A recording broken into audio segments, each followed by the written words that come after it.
Halo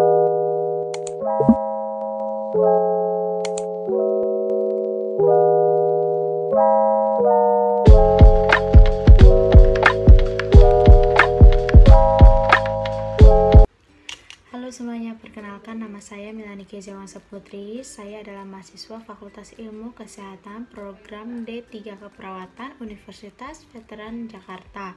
Di sini saya akan menjelaskan apa itu sistem pencernaan. Sistem pencernaan adalah kumpulan organ yang memiliki tugas mengubah makanan menjadi suatu nutrisi yang penting bagi tubuh. Nutrisi tersebutlah yang nantinya akan disalurkan ke seluruh tubuh dan berfungsi sebagai sumber energi, perkembangan, serta perbaikan sel lainnya.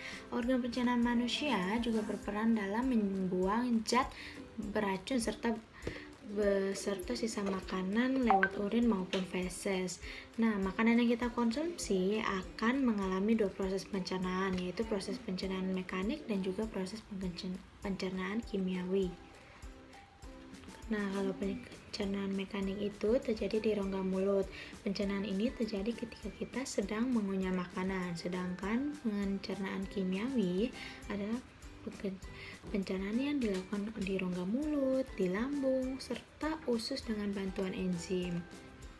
Selain itu, proses pencernaan makanan juga dibantu oleh serangkaian otot yang fungsinya mengkoordinasi pergerakan makanan agar proses pengolahannya berjalan dengan lancar. Nah, di sini saya akan menunjukkan hasil gambar saya tentang sistem pencernaan manusia. Di sini saya akan menjelaskan secara urut apa saja yang ada dalam sistem pencernaan manusia.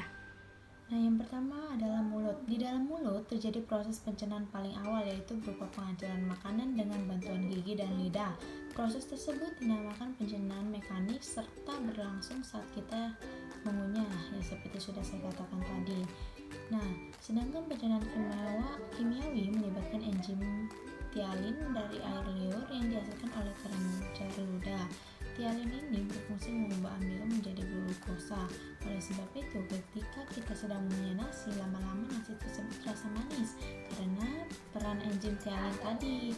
Gerakan mengunyah makanan dengan bantuan air liur dapat mengubah makanan menjadi potongan lebih kecil sehingga teksturnya pun lunak dan mudah ditelan. Setelah makanan yang kita kunyah cukup halus, lidah akan mendorong makanan masuk ke dalam kerongkongan. Oke, selanjutnya adalah kerongkongan atau yang biasa kita sebut dengan esofagus. Makanan serta minuman yang kita telan akan melewati kerongkongan. Kerongkongan ini merupakan saluran pencernaan dengan panjang kurang lebih 25 cm. Bentuknya menyerupai tabung dan letaknya membentang dari faring sampai lambung. Ini seperti yang sudah saya gambar. Nah, fungsi kerongkongan ini adalah menyalurkan makanan beserta minuman dari mulut ke lambung. Di dalam organ pencernaan ini juga terdapat katup epiglotis. Nah, fungsi katup ini untuk melindungi saluran pernafasan ketika menelan sehingga kita tidak tersedak.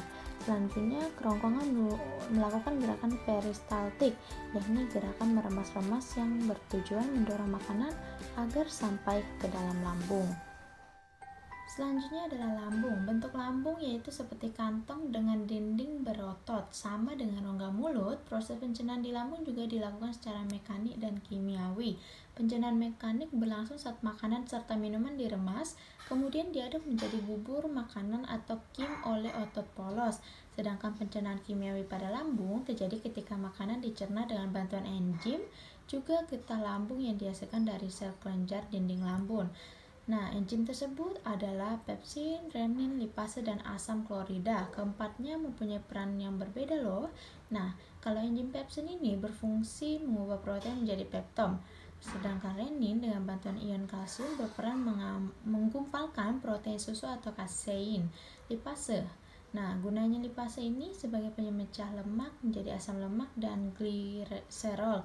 Sedangkan asam klorida fungsinya membunuh kuman yang masuk bersama makanan, mengaktifkan pepsinogen menjadi pepsin serta mengubah sifat protein. Di dalam lambung makanan dicerna selama 3-4 jam menjadi cairan pekat atau pasta sebelum akhirnya didorong ke organ selanjutnya yaitu usus halus. Nah, selanjutnya adalah usus halus. Setelah dari lambung, makanan akan dicerna di usus halus. Nah, organ ini panjangnya sekitar 670-760 cm. Bagian-bagian usus halus itu ada terdiri dari usus 12 jari atau yang kita sebut duodenum, usus kosong atau jejunum, dan usus penyerapan atau ileum. Ketiga bagian ini memiliki fungsi yang berbeda.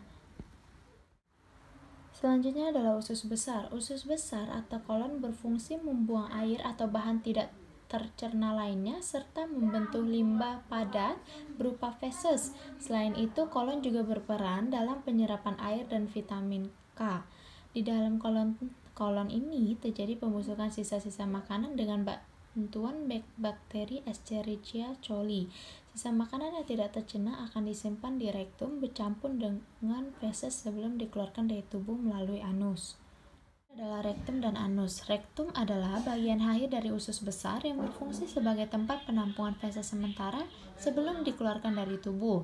Saat rektum nanti sudah mulai penuh, otot-otot di sekelilingnya akan terangsang untuk mengeluarkan feses. Inilah yang terkadang membuat kita merasa mulas dan ingin buang air besar.